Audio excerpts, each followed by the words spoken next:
Assalamualaikum warahmatullahi wabarakatuh. Di sini saya ada Bintang dan ada Kevin ingin mempresentasikan tentang penelitian kami, yaitu perbandingan tingkat keamanan instalasi aplikasi pihak ketiga pada sistem operasi Android dan iOS. Cuman di sini kita nggak pakai uh, lembar penelitiannya, tapi kita pakai lembar presentasi.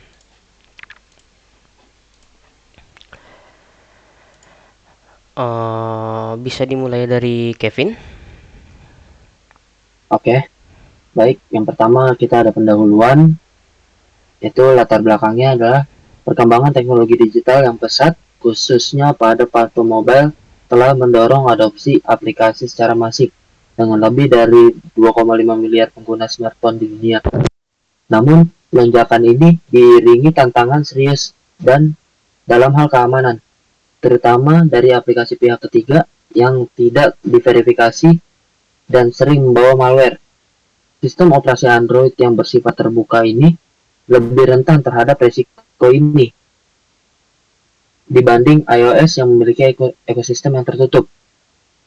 Meskipun keduanya tetap menghadapi potensi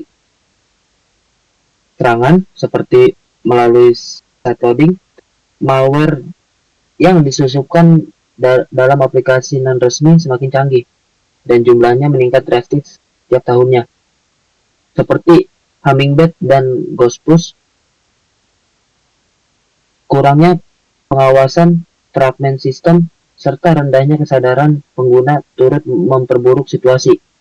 Beberapa pendekatan teknis seperti machine learning dan deep learning telah dikembangkan untuk mendeteksi ancaman ini.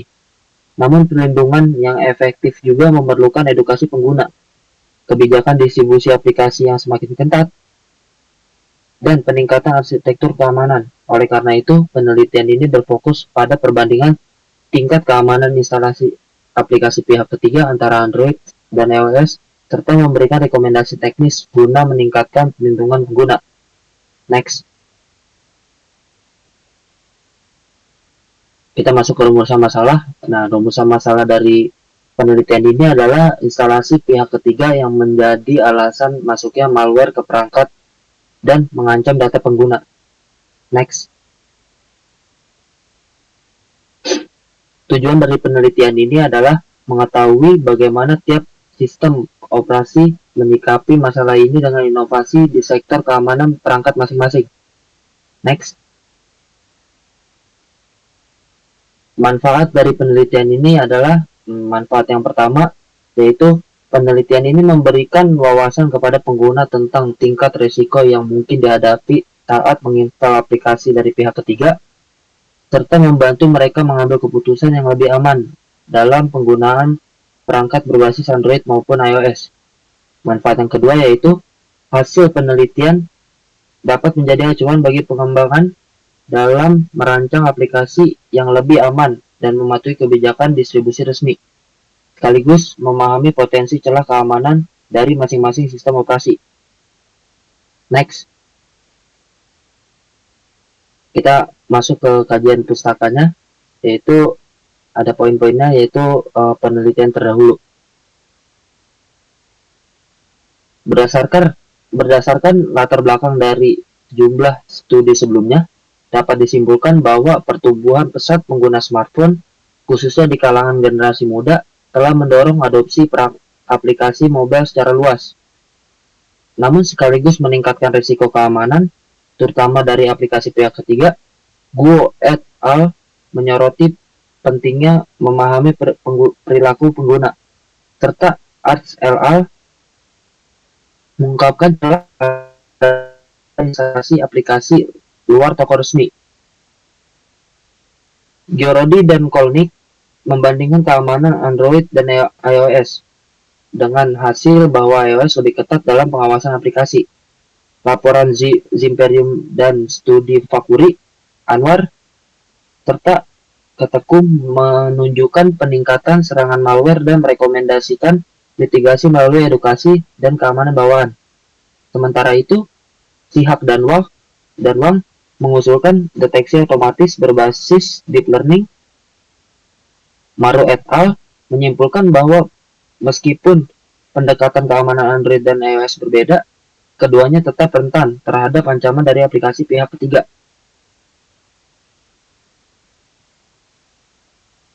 Kajian teorinya yaitu ada di arsitektur keamanan Android dan iOS. Android menerapkan model keamanan berlapis berbasis kernel Linux dengan setiap aplikasi dijalankan dengan sandbox terisolasi dan akses dibatasi menggunakan sistem izin atau permission. Sistem ini mengandalkan kontrol akses, enkripsi, dan manajemen kunci untuk melindungi data, meskipun masih menghadapi tantangan pada interaksi antar layer yang memperluas potensi serangan. Sebaliknya, iOS dirancang sebagai sistem tertutup dengan kontrol penuh terhadap hardware dan software melalui Secure Boot Chain, enkripsi berbasis perangkat keras, Secure Enclave, serta sandboxing dan proteksi data berlapis. Seluruh aplikasi iOS harus melalui proses verifikasi ketat dan dijalankan secara aman, meskipun masih ada tantangan pada sisi komunikasi, SSL atau TLS, dan mitigasi runtime.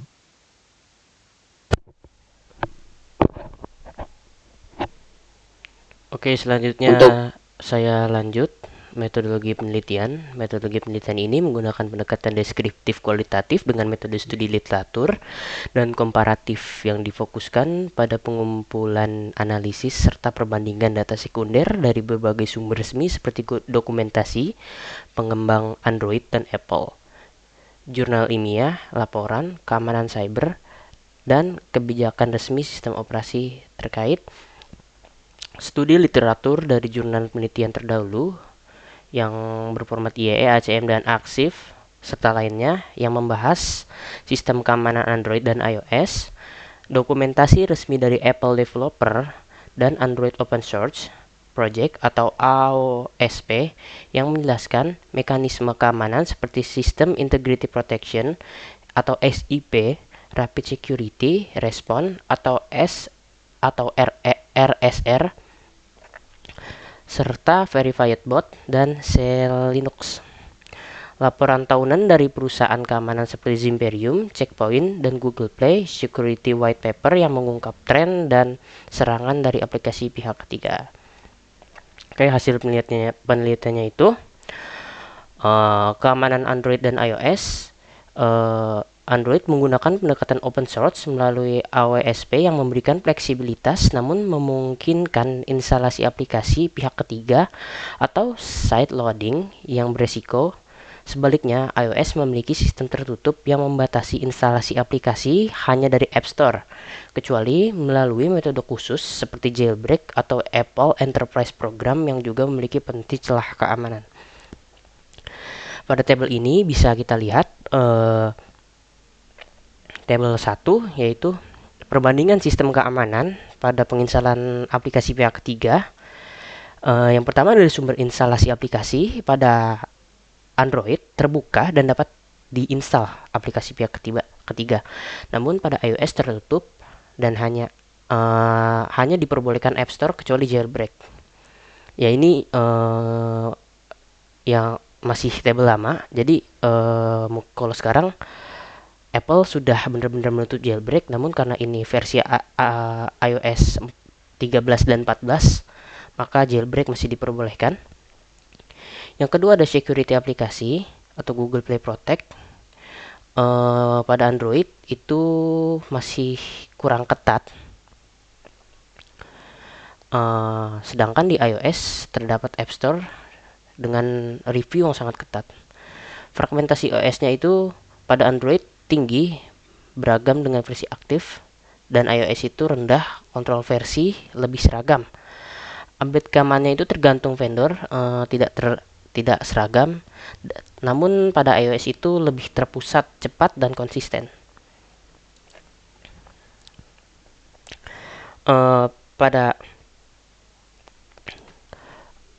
versi Android terbaru ini, Apple memperkuat sistemnya agar jailbreak jadi suatu yang tidak praktis di iOS 18. Seperti cek M8 sudah ditambal semua, dan komunitas jailbreak belum menemukan tool yang benar-benar stabil sejak iOS 17. Apple memperkenalkan keamanan baru seperti Rapid Security Response yang bisa patch kerentanan tanpa perlu reboot, System Integrity Protection atau SIP, dan Secure Enclave untuk mengunci akses pada sistem file dan bootloader. Apple membatasi alternatif App Store yang hanya boleh di wilayah tertentu seperti Uni Eropa, dan itu pun wajib lewat proses notarization ketat, jadi kontrol Apple tetap penuh. Sedangkan Android tetap mengizinkan aplikasi pihak ketiga, tapi mulai dikunci perlahan-lahan mulai pada Agustus 2024. Semua aplikasi di Play Store wajib target SDK 33 atau lebih tinggi. Instalasi aplikasi dengan SDK di bawah Android 6 langsung diblokir oleh sistem. Jadi udah bener-bener dibatasi nama Android, walaupun masih ada beberapa yang bisa diinstal dari pihak ketiga. Buat yang pengen ngerut masih bisa, tapi makin ribet. Banyak vendor seperti Samsung, Xiaomi, atau Google Pixel sekarang pakai Verified Bot, Safety Net, dan Play Integrity API. Kalaupun berhasil ngerut pakai Androidnya di root, banyak aplikasi penting seperti mobile banking bakal langsung nolak jalan di perangkat yang terdeteksi di root.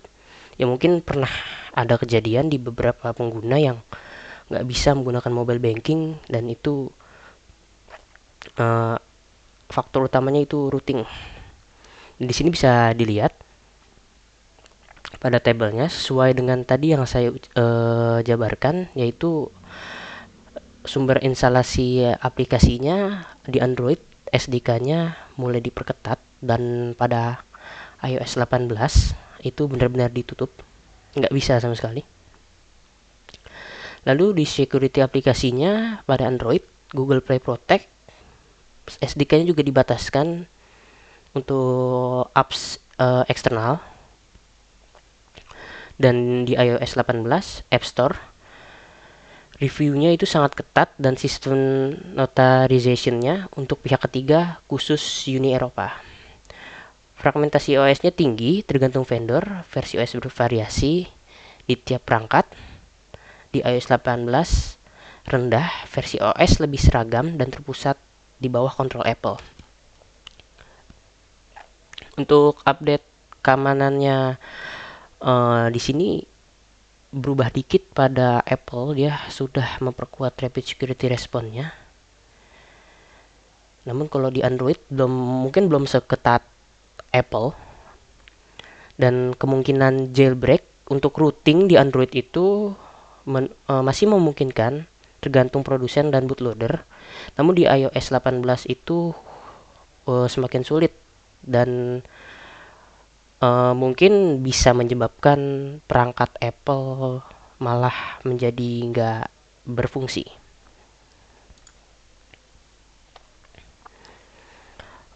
Jadi cara kerja sistem keamanannya Apple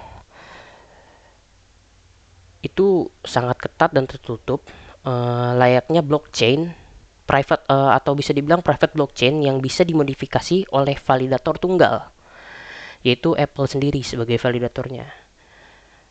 Rapid Security atau RSR itu seperti hard fork kecil yang dilakukan oleh Apple tanpa perlu membuat blok baru yang besar.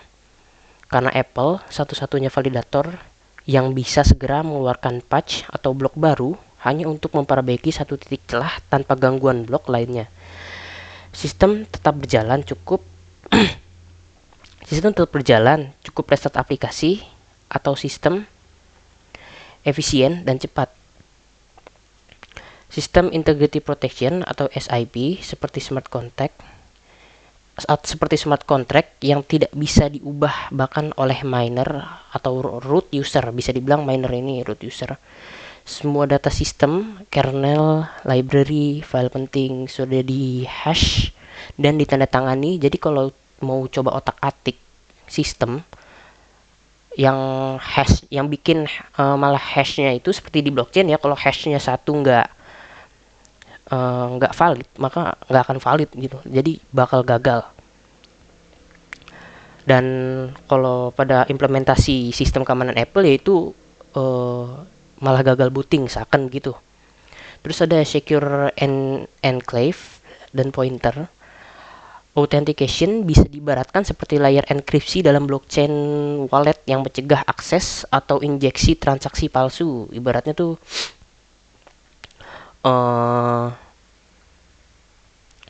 pengunciannya bener-bener ketat. Bahkan kalau ada yang bisa masuk ke sistem rendah atau low level, tetap nggak bisa ubah data paling penting tanpa tanda tangan digital valid. Jadi emang bener-bener iOS ini udah tertutup banget ya. Dia pakai sistem yang emang memvalidasi di setiap sudutnya buat memperketat keamanannya. Lalu ada Android. Android itu seperti hampir sama seperti blockchain, namun dia terbuka dan multi layer validator. Android juga lebih seperti public blockchain atau semi terbuka, tapi sudah menerapkan layer keamanan dan validator tambahan untuk menjaga validitas setiap aktivitas. Verified bot itu seperti verifikasi blok secara beruntun sebelum diterima ke rantai. Setiap partisi sistem, boot, vendor, atau sistem diverifikasi oleh hash dan tanda tangannya. Kalau satu aja nggak valid, maka proses booting akan dihentikan seperti node yang menolak blok tidak sah gitu. Jadi eh, ini contoh kasusnya kalau misalnya kita pakai sistem operasi yang aneh-aneh tuh yang sekarang banyak beredar, yang mungkin bisa bener-bener membebaskan penginstalan aplikasi pihak ketiga gitu dari rootnya. Nah ini nggak bisa, jadi hanya beberapa sistem aja. Lalu ada Linux adalah seperti validator tambahan atau konsensus node yang memastikan bahwa semua kontrak atau proses runtime tidak bisa dijalankan sembarangan. Bahkan jika kita punya super user atau kita bisa ngerut gitu, sistem masih membatasi aksi yang bisa dilakukan berdasarkan aturan yang ditetapkan. Lalu ada Play Protect dan Play Integrity API seperti Oracle dan layer audit di luar chain, di luar sistemnya. Setiap kali ada aplikasi baru atau apps yang diinstal, sistem akan mengecek berasal dari mana, asal usulnya itu dari mana. Jadi kayak diverifikasi alamat aplikasinya. Kalau emang aplikasinya itu datang dari site loader atau dari pihak ketiga, bisa aja langsung diblokir. Mungkin di sini kayak misal contoh di Android terbaru, kayak misal kita game developing pakai Unity atau Unreal, di mana saat kita mau install itu susah banget, yang mungkin dulu sebenarnya gampang gitu buat kita coba jalanin game hasil developing kita di handphone, namun sekarang kayaknya lebih susah.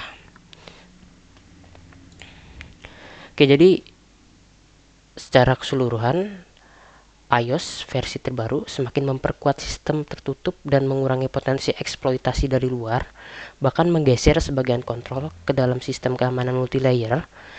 Namun, Android tetap menawarkan fleksibilitas dengan dipantau oleh kebijakan SDK dan sistem deteksi berbasis machine learning untuk mendeteksi aplikasi berbahaya. Demikian, meskipun kedua sistem masih mempertahankan filosofi dasarnya, iOS yang ketat dan Android yang fleksibel, keduanya telah menunjukkan peningkatan signifikan dalam kebijakan keamanan dan mitigasi risiko aplikasi pihak ketiga. Ya, mungkin sekian dari kami. Kurang lebihnya mohon maaf. Wassalamualaikum warahmatullahi wabarakatuh. Waalaikumsalam warahmatullahi wabarakatuh.